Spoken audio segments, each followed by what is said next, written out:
Hi, welcome to Outlaw Bookseller with me, Stephen E. Andrews, writer, bookseller, collector. This is a channel update. It's also an apology for not doing a collector's diary for a while. It's not that I haven't been collecting, anything but. It's just that a lot of the material that I have done, which is sort of book hauls from dealers like Bob in Dorset and Sardo's books, including the ones with Jules Burt and the solo ones I did before those, they've sort of performed sort of that function. I've been buying other things as well because I'm always buying things and selling them.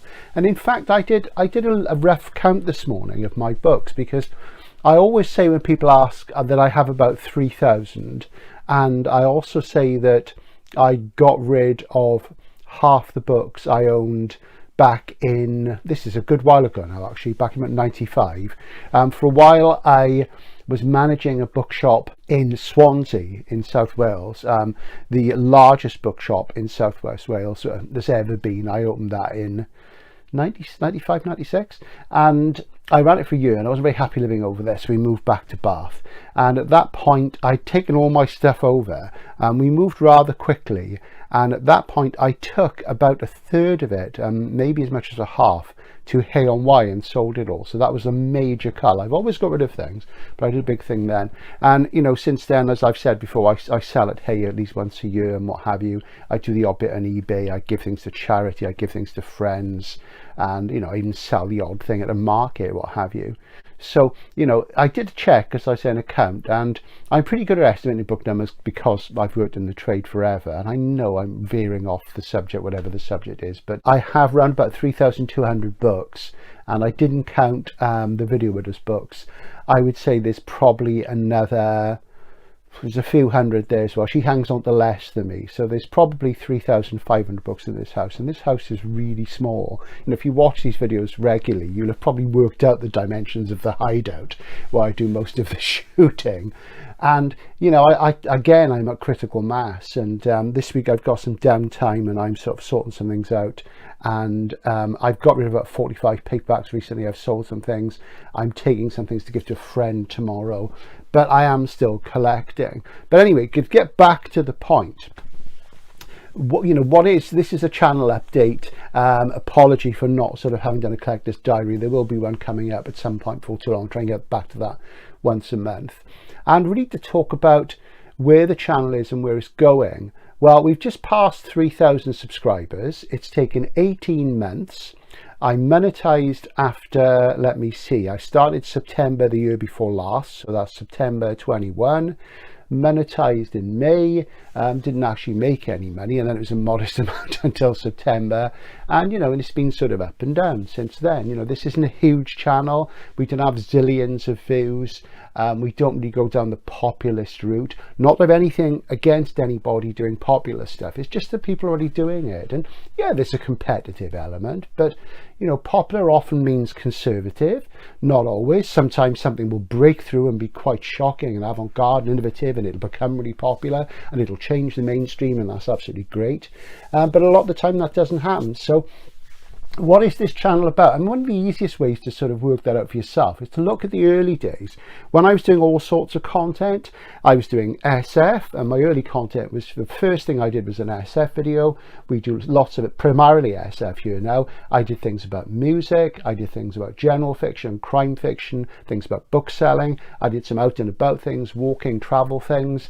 And I wanted to try all sorts of stuff, because one thing they say about YouTube is that you can't have a diverse channel. You can't sort of have different subjects, and I can see that it is easier to brand and market yourself and promote yourself if you do one thing. But as Jules Burt always says, mate, I get bored doing that. So if you look at Jules's channel, he does collecting in a broad sense. So he'll go from books to games to toys, what have you, and he's very sort of keen collector, and so am I. So there's a certain similarity. I've ended up doing a lot of SF because it's been popular, and because I love it, and because I am back into it. I have waves where I go in and out of it, but the early days are kind of showing where the channel started off, and I was testing to see what could get popular. And it's far easier to say brand science fiction than it is to brand general fiction, literary fiction, whatever you call it, because it's so much bigger. Most novels and stories are written are non-genre things. So there you go. So there will be more general mainstream fiction. If you're a fan of genre fiction, don't say, please stick with me, because the kind of reader I am, because I primarily in my reading of fiction in my early days comes from science fiction and from a background as a child of reading lots of non-fiction, science, natural history, and so on, I very much cleave to ideas. And this is the thing that I found when I wrote my book 100 Must-Read Books for Men, which is still available, print on demand. My editor said to me, what are you going to write next if the SF book works? And the obvious thing to do was say, well, I'll do a fantasy one, but I didn't really want to, because I'm not a massive fantasy fan, even though one of my most popular videos is about fantasy, and I do touch on it now and again because there is a connection to SF, obviously. So I was thinking one day in work, and I told this story before, as I say, but it occurred to me that I wanted to tie all sorts of disparate things together, fiction and non-fiction.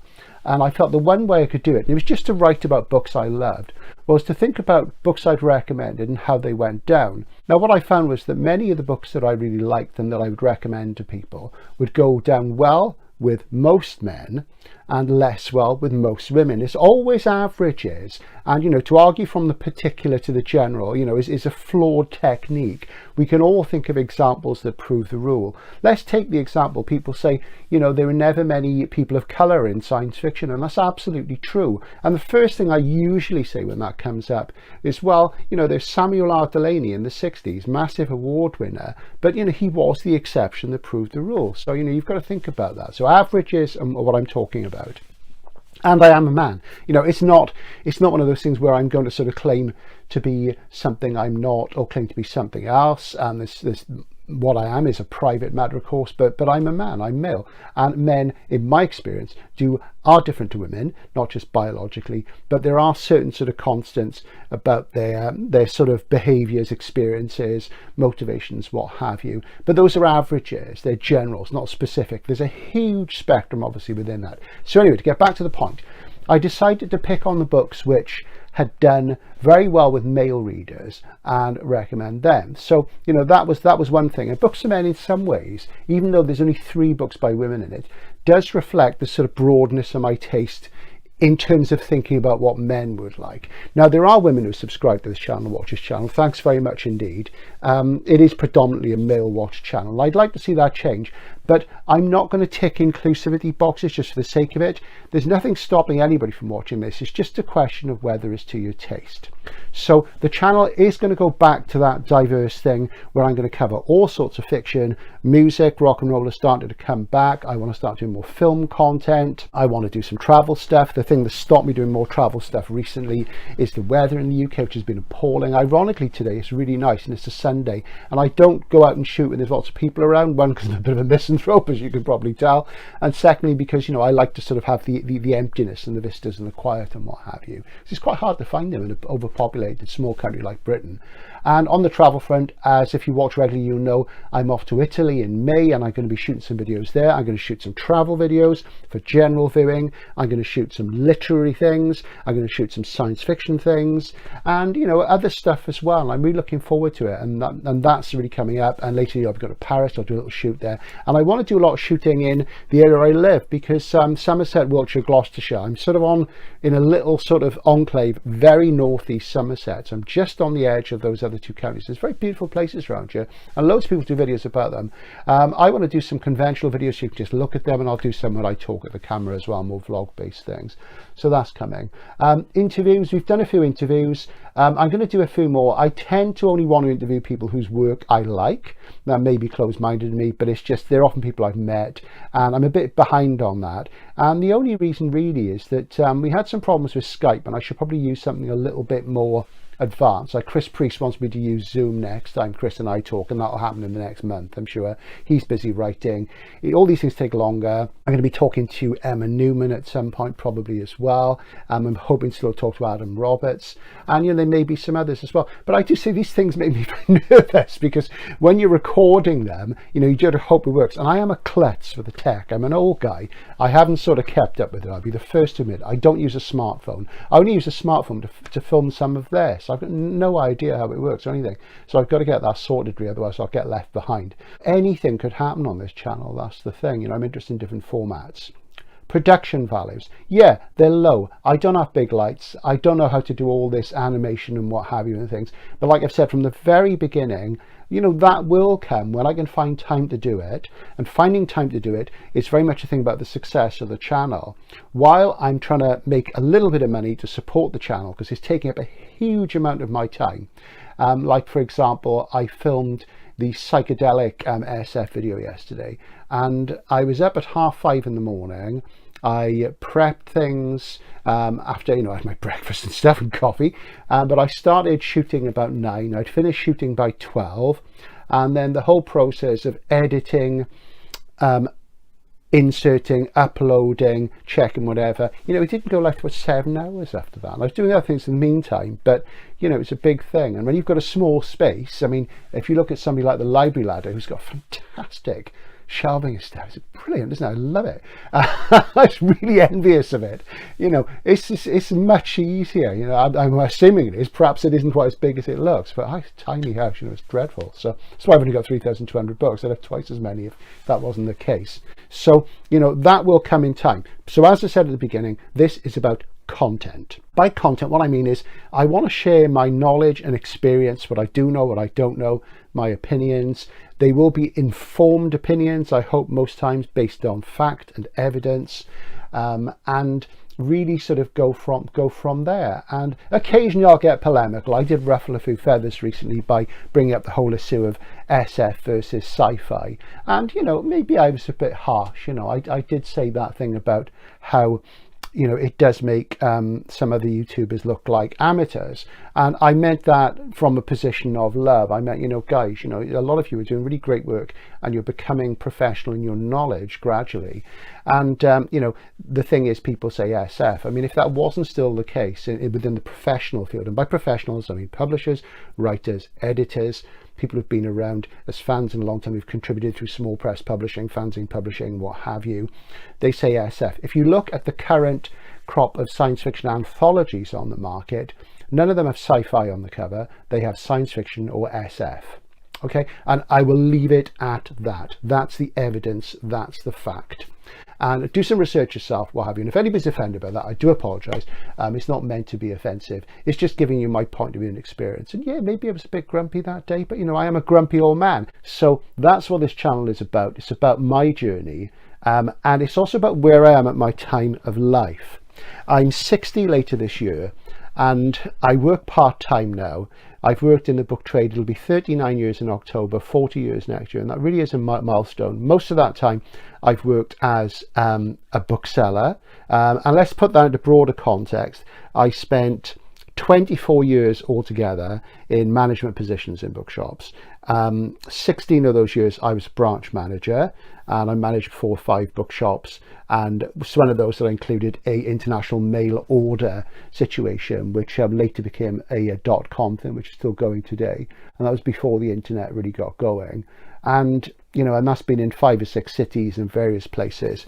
And in the last sort of 10 years or so, I've sort of stepped back a bit, and you know, things change, and sometimes you don't keep up, sometimes you don't want to keep up. And I'm heading towards my retirement, which, you know, in theory is 7 years time. I'm hoping to squeeze it in a bit earlier if I can, but that's all about money, of course. This time of my life now, you start to realize, you know, you're not going to live forever unless you find those sort of or immortality drugs that come up in SF, or unless I go to the House of Skulls in Robert Silverberg's Book of Skulls, but I'm not really prepared to kill 2 of my friends, but to get in there. But it is one of those things where you start to think about your own mortality and the fact that you're not going to be around forever, and the time you have is limited. And I'm of an age where I'm seeing loads of my favourite rock stars are dying, both famous and obscure figures, and there really was a massive flux last year. Some of them are 10, 20 years older than me, and you know, so probably I'll only be around another 20 years. It could be less than that. None of us know what's going to happen.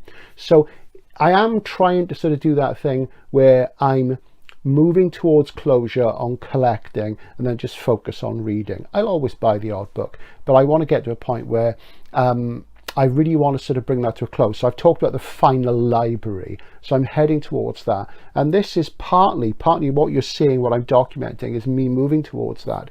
And putting together things which I'm nostalgic about, the things which I think have objective value, the things I want to reread, and the things which mean a lot to me, and some new stimulating things to keep my brain going. Because as you get older, you know, you've got to sort of fend off dementia. You know, it's one of those things.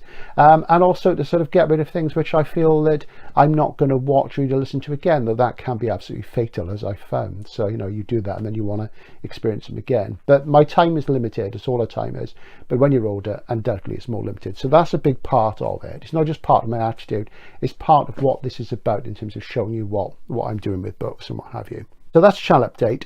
I should say at this point, thanks and acknowledgements to everybody who's subscribed and everybody's watched the videos, even the people who've disagreed in the comments and what have you. And one thing on the comments, I do occasionally block or remove things which I find offensive. If I find them offensive, it's not usually for any sort of, nobody has really said, oh, you know, you're an ugly git or what have you, you know, I'm not really bothered by that. If somebody sort of makes a point of argument, and I don't mean gainsaying, no it isn't, yes it is thing, I mean a proper, rational, objective, evidence-based Socratic argument, I'm up for that. But if it's sort of couched in an unpleasant way, I won't do it. You know, it's my space, you know, it is what it is. And, you know, you just have to suck that up. But I haven't done a lot of that. I've done a little bit recently because of the whole SF Gate thing. And, you know, the things I have found personally insulting are things which impugn my integrity in terms of my experience. I shouldn't have to bang on about this, but when you've been in something for a long time, you do tend to know your stuff. Doesn't mean you're always right. I'll be wrong occasionally, but you know, there's a lot of evidence I can present very often to show why I'm correct on a certain thing within the book trade. Anyway, enough of that. So back to saying the acknowledgements. Thanks to everybody. Thanks to subscribers. There's people who've been with me from virtually the beginning. It's been really sort of great to have them on board. Many thanks to those of you who've done super thanks. I know not everybody can afford it. It's just like a tip thing. I've talked about doing channel memberships. I don't really want to do Patreon. I don't like the idea of being beholden to anybody. I'm very, very, very exceptionally grateful to everybody who's given even a tiny super thanks. So at the moment, let's just go with that. If you like a particular video and you feel you want to drop me £1 or $1 or whatever, or a bit more, then that's great. If anybody gives me a big contribution, and this is not a bribe, from now on, I've started doing it with Rick Kearns, who's been inordinately generous. I know some people can't be. So anybody who gives me a donation of sort of £5 or quid or $5 up, I'm going to give you a mention as an executive producer, whatever, like all the big pros on YouTube too. So, but thanks everybody. It's just been really great, and it has been hard at times. It takes a lot of time and effort up, but it's been great to have a project. The downside is that it stopped me from writing, and I wasn't doing a lot anyway, but it means that I'm probably not going to get any writing done this year, and I haven't for a while since the pandemic. I've had a bit of a block. I'm also the laziest writer alive. I am thinking of a project of gathering together some stuff which is uncollected and different things and bringing it together for a book, which, you know, I don't think I'd take it to a mainstream publisher because they'd have more sense. I might try and take it to a couple of friends of mine who have small presses. So we'll see, but that's a little way off. If you want to buy my books, that helps me more than anything, even if, you know, the actual royalties I get are tiny now because the sales are small. 100 Must Read Science Fiction Novels is in its 8th edition now, technically. It's print on demand. It's, let's see, it came out in 2006, so this year it's 17 years old this September. 100 Must Read Books for Men is still in print on demand. That's in its 3rd edition, and that seems to tick over and keep going. That came out in 2008, so that's 15 years old this September. 100 Must Read Fantasy Novels is long gone. It's a shame people ask me for it, and I think, and there's no print edition, I don't think, anywhere in the world now, and that only ever had one printing because it never got the publicity. My publicist was brilliant at ANC Black, which is the reference division of Bloomsbury, J.K. Rowling's publisher, my publisher as well, and Susie, and she got promoted because she was so good, and the new lady who took over. And I will actually, I worked exclusively with women at Bloomsbury and ANC Black. No men whatsoever, and they were all fantastic. The only man I worked with them was the local sales rep, David, who I'd known for decades anyway, and you know, David was helpful as well, and some of my male friends in bookselling and female friends in bookselling were helpful as well. But I worked exclusively with women. One point I'm going to make on that is that, you know, we hear an awful lot about women's writing, women being underrepresented in the world of books and that, and it's absolutely not true. Maybe it used to be true, but in my time it hasn't been. I've worked with far more women. Women are in very prominent positions. And I say at Bloomsbury, I worked exclusively with women. When I edited a literary diary back in 1998, the designer I worked with was female. The publisher was my employer at that time, and I worked with one person there who I've not seen for a long time, great guy. The designer was female. So, you know, there's loads of people. So anyway, what happened was that I got a new publicist because Susie was promoted. My new publicist didn't get any publicity at all for 100 Must-Read Fantasy Novels, which came out in 2009, so it's 14 years old and out of print now. And as a result, it didn't sell. Books need oxygen of publicity to sell. Doesn't matter what they are. You publicize a book, it'll sell. Doesn't matter if it's brilliant. Doesn't matter if it sucks. The main thing is, and it's all subjective when it comes out of taste. The main thing is that without you know, publicity, it doesn't happen. So that's why you're probably struggling to find 100 must-read fantasy novels, because, you know, it's sold out everywhere. There are ebooks, Kindle ebooks, other platforms. You can buy them from the A&C Black Bloomsbury website. They're out there, so you can get e-copies if that's your jam and that's what you read. I don't do it myself, even though I do know about e-readers for my job, and I used to actually sell them at one point.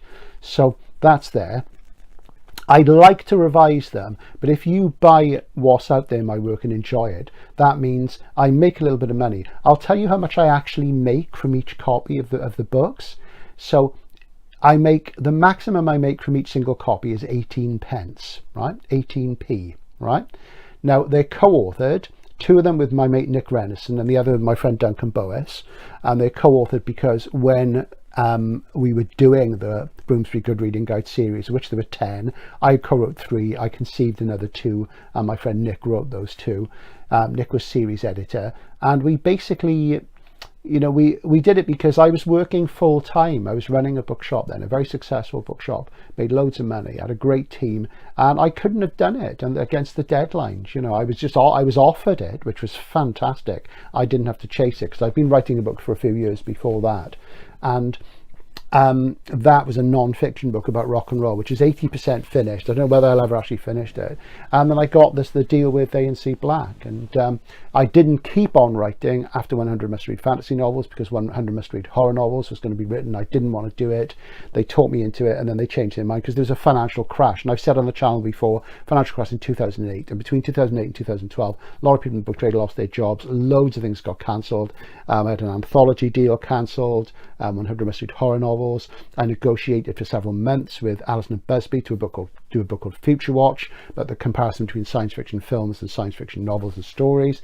And then I just sort of quit for a while. I had a heck of a lot going on in my life, and then I started doing little bits of Deep Ends, the Ballard anthology in 2016. And there's some things in that. There's some other things as well. Maybe I'll write some new stuff and maybe do like an uncollected works that will come out next year. But for me to do that, I have to get more views, more subscribers, so that the channel earns a bit more, so I can cut down on the frequency. So it's a funny thing. I'm asking you to, more of you to watch, so I do less videos so that you're less entertained, so I've got more time. So it's a paradox involved. But, you know, we'll see. Maybe I have to wait till I retire to get the writing career going again. And what a career is, you know. So there you go. And is there anything else to say? Well, I want to do a little bit of a recent reads book haul for you because you've been patient this long. But thanks again, everybody. And, you know, do sort of stick with me, and I'll try and keep it entertaining. So before I do that, I'm just going to give a shout out to a great friend of mine. We've never met. And what's annoying me is that I've known his work since the 80s. And he was living in London until about 2 or 3 years ago. And had I realised he was on YouTube and got into him and his stuff and revisited it and things, as I read him back in the 80s, I'd gone and met up with him, and now he's in California, and I don't know whether we'll ever meet, but he's a lovely guy. And I'm talking about Scott Bradfield. Scott's got a channel which is called Scott Bradfield, and it's even more ramshackle than this one, but Scott is incredibly well read. He's a great short story writer and novelist. This is his first novel, The History of Luminous Motion, which was filmed in the 90s, late 90s I think, as Luminous Motion with Deborah Kara Ungara, that Ison blonde who is in Crash, David Cronenberg's Crash, and this is his first novel from Bloomsbury, my publisher, funny enough. And Scott does a lot of self-publishing now. He does lots of reviews for magazines and newspapers internationally. He's done this for like 30 odd years. And this came out in 89. He's a real great guy. Check his channel out. He does lots of SF. He knows a lot of the sort of same SF writers I do. He doesn't read contemporary SF very much. He's really, really great writer. Very, very funny. And his dog and his budgery guy, his Budgie, what he calls a parakeet. We call her a Budgie in the UK. Guest star, so he's a lovely guy.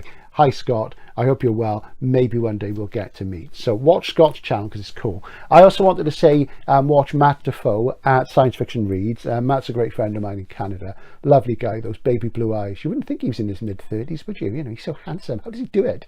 And he's great on the hard SF and things, so do watch him. And also shout for Matt at Bookpilled, who gave me my first really big shout out that made a big difference, and I enormously respect Matt. And he's a natural born critic. He's incredibly articulate. Again, super good looking. He's rather like me when I was young. And you know, Matt, it's interesting because Matt likes a lot of old stuff. Doesn't like much contemporary thing, but Matt again is also well read in contemporary fiction, so you know, thanks to them. There's other channels as well. Jules Burt goes without saying, those people I just want to give a quick shout to if I haven't mentioned you, and Jack Myers as well, Robin at Bookends and Biscuits, you know, all favorites of mine. I don't actually watch a lot of YouTube because I don't really have a lot of time because I'm too busy making stuff and working and doing other things, you know, so it is what it is. So on with the book haul. Things I've bought recently. This is double feature by Donald E. Westlake, aka Richard Stark, aka Edwin West, aka Tucker Coe, aka Kurt Clark. Those are all his pseudonyms. He's dead now, sadly. He wrote 100 novels. This is in hard case crime. I like hard case, but when they went to B format, guys, why did you do it? I bet it was about cost. You should have stuck with A because that's authentic. And these are two novellas collected as double feature. I haven't read these and I love his stuff. I particularly like his books under the name Richard Stark, the Parker series. There is a video about those on the early days of the channel. And if you've never read any heist novels, and I'm urging you to do so, read the Parker novels. They are fantastic. So I'm looking forward to that. I've got a couple of other Westlakes which hard cases that I haven't got round to yet, but I've not read a lot of crime recently because in the last sort of 10 or 12 years in work I've done lots of work on crime and I do like it, but you know, I've got a little bit bored with it. You find the cream of the crop. I like to cherry pick, as you know. Go back to there. Something I got recently, a couple of friends of mine in work said it was really good, is this book, 10 Planets by Yuri Herrera. And it's in the And Other Stories imprint. Now, And Other Stories is fantastic imprint, really great avant-garde fiction, backlist and new. And let's see, this is philosophical science fiction. You'll see these videos out there that say, oh, philosophical science fiction, best of. All good science fiction is philosophical because it's about the philosophy of science and, you know, the enlightenment and the change from magic and religion to science. So it's fundamentally philosophical to begin with. So maybe I'll jump on the bandwagon and start putting philosophical science fiction in. So I've done a fair amount of that already, as you know. I talk about modernism, postmodernism, I talk about romanticism and the sublime, all that stuff. So yeah, short stories, SF, gets compared to Calvino, Borges, what have you, but it is sort of SF tropes. Apparently it's really good, so that's on there as well. Yeah, so And Other Stories, great imprint. I particularly like a book by a woman called Anne Quinn, who's an interesting modernist novelist and short stories. She's dead now. They do a great collection of her short stories, really, really good stuff. So what else do we have? This is a shout out for Paul Scott, who bought this off my Amazon wish list for me. Paul, thank you so much. For a charming man. And he also bought something off my eBay, and Victor has also bought stuff on my eBay as well. Thanks, guys. And this is Journey at the Centre of the Earth, a really good translation. I've been meaning to pick up this Penguin Classic for a while. Really fantastic stuff. And I'm rereading another version, which I'll show you in a minute currently. And the only thing, and yeah, there's a little gift thing in there. Thanks a lot, Paul. Paul Scott, of course. namesake, the novelist who wrote Staying On and the Raj Quartet, which was on the telly back in the 80s. Used to sell loads of it when I was a young'un. And I love this book anyway. I read it first as a kid. But of course, the new translations of Verne are much, much better. There's finally some scholarship going on. And he's being reclaimed, you know, as a proper classic. The only criticism I have of this is that the introduction is by Jane Smiley. Now, I've nothing against Jane Smiley, but really, it would have been better had the introduction done by somebody like John Clute, maybe Kim Newman, but somebody who understands both the mainstream and genre fiction, which I don't think Jane does, quite frankly. So a little mark down to Penguin for that.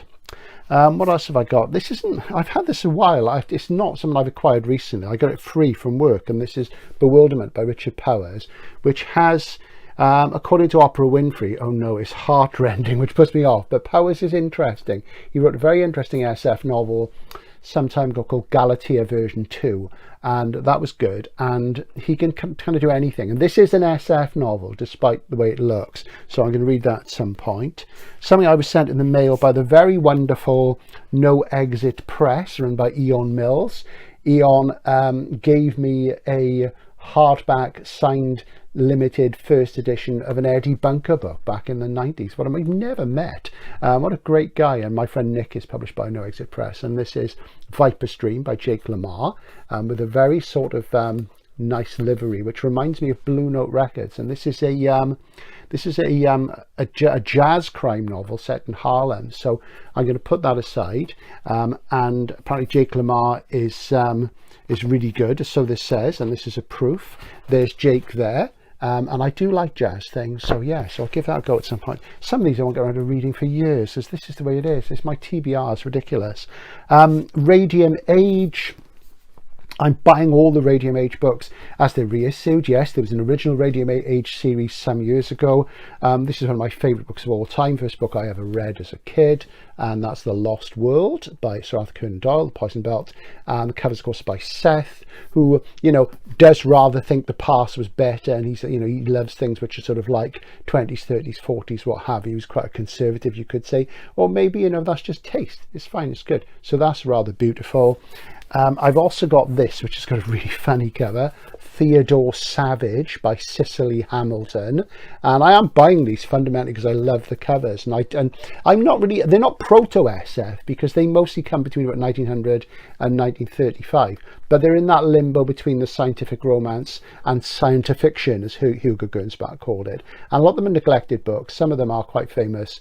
I'm not keen on the introductions. Scott Bradfield said this as well.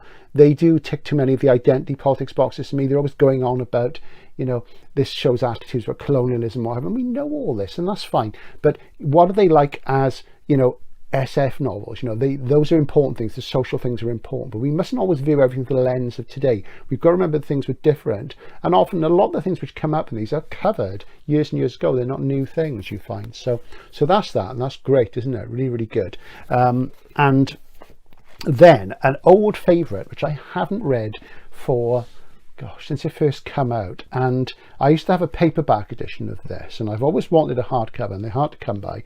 And this is the Chato Fiction UK hardcover first of Dinner at Deviant's Palace by Tim Powers. Look at that. Beautiful little octavo hardcover in Chato. There's Tim on the back. They did a few of these. And fundamentally, and this is a review copy. They have a pleasure of sending me a review copy. Well, it didn't. I bought it off a dealer. I bought it from Andy at Cold Tonnage, I think. Published 23rd of January. What year? Let me take a guess. 86? 87? 86. There you go. Gosh, I was in my third year of book selling then, and I read it in paperback at the time, and they did about half a dozen of these. I've got a few. I've got the Lucius Shepherd one of Green Eyes, the one of the Anubis Gates. Boy, did I wish I'd bought that. I had the paperback. I wish I'd bought the hardcover. You know, it's really, really, really collectible now. Great stuff. Tim Powers, I'm not a massive Powers fan. I like him. He's more of a fantasy writer than an SF writer. I describe him as a California dreamer. There are 3 California dreamers. They're all guys from California. Surprise, surprise. Who were friendly with Philip K. Dick. They knew him in person, and they are Powers, Jeter, and Blaylock. The steampunk originals, I'll have you know. The California Dreamers and the original steampunks. But we'll talk about that again. I don't talk about steampunk much because it's a misused, overused, and rather, you know, it's a term which, you know, there's only a few of them. It's like cyberpunk. There's only a few real steampunks. So anyway, something I got from the publisher, not directly, it just came my way, is this book by Michelle Min Sterling, Camp Zero. And this is a proof copy, or what you guys call an ARC. As you see, it says there, uncorrected proof. So this is sort of going out to the trade. And this is a demi format paperback. It's going to be a hardcover. There's a little AI sheet here, advanced information, not artificial intelligence. What does it say? There's a letter from one of the people at the publishers, John Murray. John Murray have got an office in Bristol now as well, funnily enough. And they, you know, John Murray, the original John Murray, the John Murray, published Lord Byron back in the day. And of course, he burned Byron's diaries. It was a bad idea commercially, though it might have sort of saved Byron's reputation. Who can say? Mad, bad, and dangerous to know, like the outlaw bookseller. That's a point. Why am I called outlaw bookseller? Okay, I'll tell you why. I'll tell you where I took it from. I took it from Ted Morgan's biography of William S. Burroughs, which is called Literary Outlaw. And I always loved that title. I'm a huge Burroughs fan. It's a great biography. And when I was thinking, when I retire, I'll write my memoirs. Now, you'll notice that there are virtually no books ever being published by people who work in the new book trade. Second-hand book trade, yes. Antiquarian, yes. But people who work in new bookshops, they're not. There's a reason for that. And I'll tell you that when I retire. So we'll have to see. But anyway, what was I talking about? I was talking about Lord Byron, wasn't I? So yeah, I've drifted off. This is getting more like a Scott Bradfield video. Yeah, outlaw bookseller, because I'm an outsider. You know, science fiction fans, you know, are often outsiders. People in bookselling are often outsiders. I mean, I know loads of people in bookselling who can't drive. I'm one of them. You know, we're sort of shy, retiring types. You know, not always, but extroverted introverts, I guess you could call some of us. Certainly me. And you know, I thought I'm either going to call my memoir Bookshop Outsider or Outlaw Bookseller, and I, you know, fiddled around with that, and I decided Outlaw Bookseller would be a good name for the channel. So anyway, I got this letter, an AI sheet about Michelle Min Sterling's Camp Zero, and I've read about half of this. It's serviceable. Here she is. She was born in British Columbia, Canada. Lives in Cambridge, Massachusetts. That's Lovecraft country, isn't it? And she teaches literature. She teaches literature and writing at Berklee College of Music. Interesting. Maybe she wrote lyrics. And this is her first novel. So she teaches literature and writing, but it's only her first novel. Maybe she's done lots of short stories. And shades of Handmaid's Tale, cli-fi, as they say, which I hate, climate fiction. In other words, it's, you know, global warming. Everybody's retreating to the north because even the north is thawing out. It's getting too hot to live anywhere else.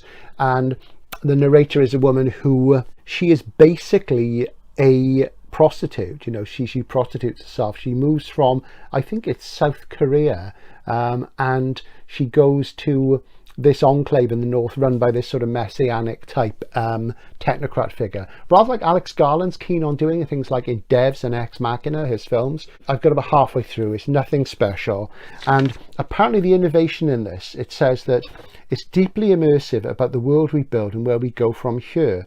It doesn't use the word science fiction anywhere. It doesn't use SF. Does it say dystopia? It seems shying away from that. And it says that, you know, the big innovation in this is that when people are born, they have a thing called a flick implanted in them, or maybe when they're a bit older, which is basically a PC. It's an implant. So they get their feed in their eye and what have you. And John Murray think this is a new original idea.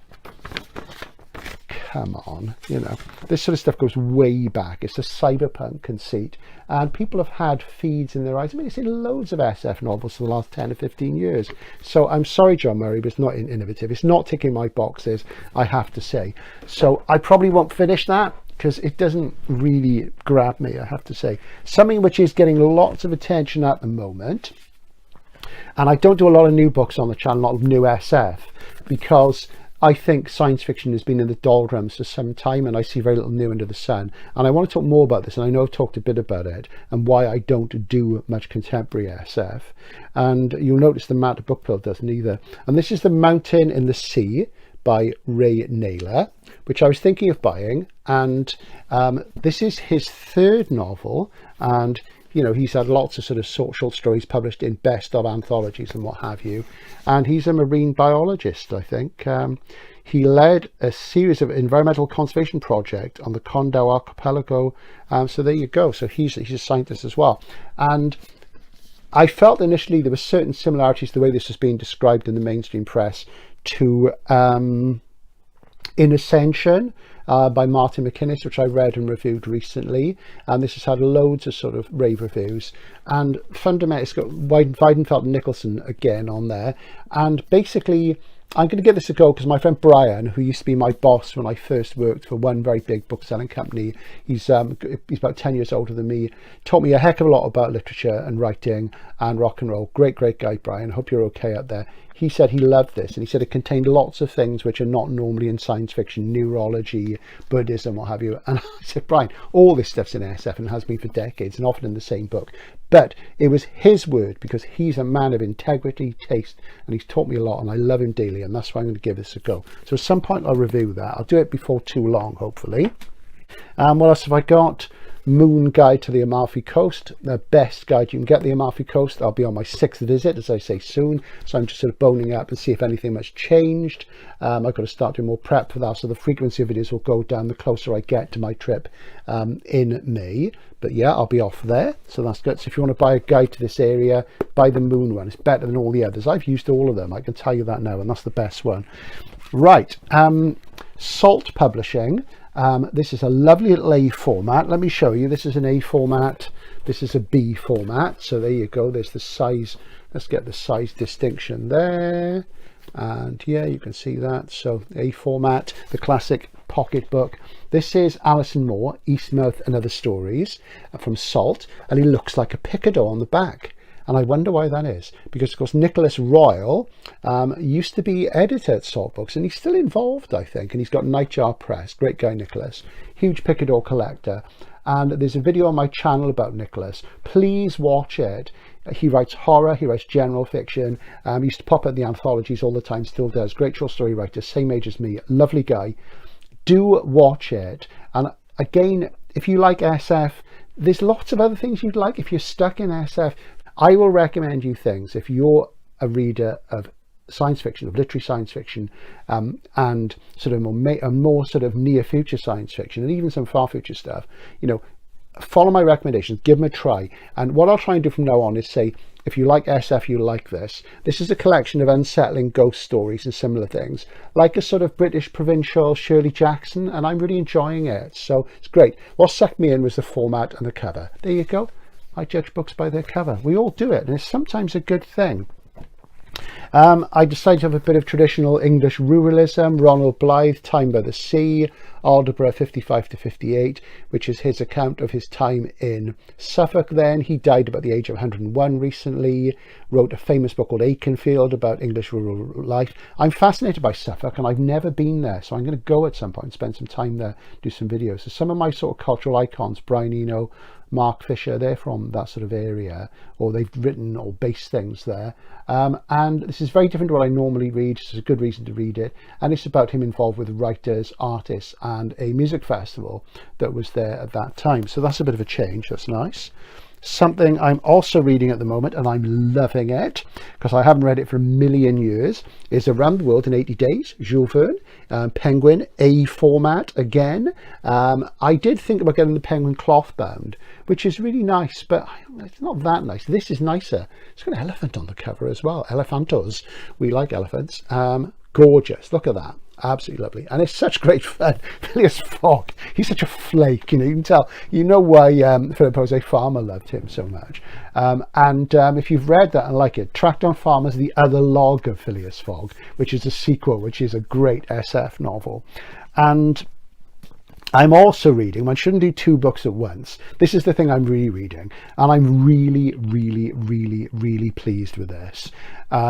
This is great, and I'm thoroughly enjoying it. This is Lord of Darkness by Robert Silverberg in Gollancz, 1983. It's an historical novel Robert only ever wrote a few historical novels, despite writing loads of history books, non-fiction books for adults and children in the 60s to great acclaim, sometimes great sales, sometimes not so great. And this is say 83, and at this point, he'd done his sort of Majapur thing and he was quite on a roll. He did a book called Gilgamesh the King around about this time as well, which was only the third Silverberg I read, and I bought it in hardcover in a sale in the first bookshop I ever worked in. I bought it before I worked there, and I bought that about 82, 83 as well, whenever it came out. It's got Jim Burns' jacket. I'll show it to you sometime. And I've read the Epic of Gilgamesh, the oldest book in the world, and I would say arguably the oldest science fiction novel in the world. It's older than The True History by Lucian of Samosata, which comes up always in Proto-SF discussions. But anyway, this historical novel, Elizabethan era, first person narrative, privateers. I do love great seafaring fiction. I read a lot when I was younger. I was very big on people like Melville, London, Richard Henry Dana, Marcus Clarke's His Natural Life, which is a huge, fantastic Australian novel. It's often entitled For the Term of His Natural Life. Mine's a Penguin classic and it's called His Natural Life, and I've always preferred that. And there's a TV miniseries of a huge big book about the colonies, and it's a book where people get on board ships, imprisoned, in that prison, daring do betrayal, what have you. And there's a lot of that in this. There's a lot of romance and romantic with a small r. And this is set as Elizabethan era with a character from sort of London or Essex, and he has a seafaring life, and it's quite sexy and it's very colourful. It uses the parlance of the time really, really elegantly. Silverberg research magnificent, and is set in Central America, in Africa, and slavery, cannibalism, it's all in here, and the clash between Catholicism and Protestant, you know, between Portugal and Spain and Britain at that time. And I'm absolutely loving it. I don't think it's a deep book in the sense that it's like Silverberg's, you know, power, you know, redemption, transformation, all those things I always talk about with Silverberg. It's a rip-roaring, rollicking tale, but it's very intelligent and I'm loving it. It's also reminded me of A.A. Attanasio's Wyvern, which came out about 4 years after this, which is a great combination of Robert Louis Stevenson and Carlos Castaneda, was how it was described, and that's very apt. This is wonderful, and I got this on eBay and it was 15 quid, and the picture wasn't very good, but it's beautiful. And look at that, it's signed by Bob, because I got a lot of Bob, but I haven't got much signed stuff by him, so it's really fantastic. So Lord of Darkness, I don't recall there ever being a paperback of that. I've got a feeling there wasn't one, so one to watch out for. If you ever see it, pick it up, it's great stuff. And while we're on the subject of honest Bob Silverberg, I also bought this secondhand on eBay because I really want to get into Bob's non-fiction. And the only one I can ever remember selling was his most famous non-fiction book, which is called The Mound Builders. The Penguin UK edition was called The Mound Builders of Ancient America. And it was in print up until the end of the 80s, and I never bought it. I remember stocking it. What a fool. And it's really hard to come by now. And that was the one where academics would ring him up and they say, Mr. Silverberg, I loved your book, by the way, very erudite work of scholarship and archaeology. Where do you teach? And he'd say, I'm just a science fiction writer, you know, and it was great. And this is another one, and this is a book which he said vanished without trace, didn't do well at all. And this is The Realm of Prester John. And this is a Phoenix Press trade paperback in royal format from about 20 years ago, and I can remember this popping up, and I guess that's maybe because I was doing university book selling at that time at a university where they didn't teach history. And this was Prester John. Prester John is this mythical figure who, there was a letter from him sent from Asia, and this was an incredible story. And I came across Prester John first in a Marvel comic. I think it was an issue of Fantastic Four. You know, it's Stan Lee and Roy Thomas would read all this stuff. They're incredibly erudite guys. And, you know, he pops up, and I'm sure it's an issue of Fantastic Four. I've got to try and look it up. And basically, this letter went all around Europe in 1165, saying that he had this big kingdom in Asia which was Christian and what have you, and it inspired the Christians everywhere. And it's about whether Prester John existed and what the world of Christendom and beyond was like at that time. So I'm really looking forward to this. I haven't read it for ages, because Bob's own writing about his life and career in the essay Hell's Cartographers is one of my favourite pieces of non-fiction writing, and I've mentioned the channel before. As breaks from fiction, when I'm not reading Bob and Jules Verne, and you shouldn't do this, but I do it all the time, I'm reading Hackney, That Rose-Red Empire by Ian Sinclair. Do like Ian Sinclair. It's just about his experiences living in Hackney for years. It's got wonderful Jack, they really like that. And Ian Sinclair, total bibliophile. Met him once, signed some books for me, tried to get him to write an essay for a literary diary I was editing, but he was too busy. But great guy.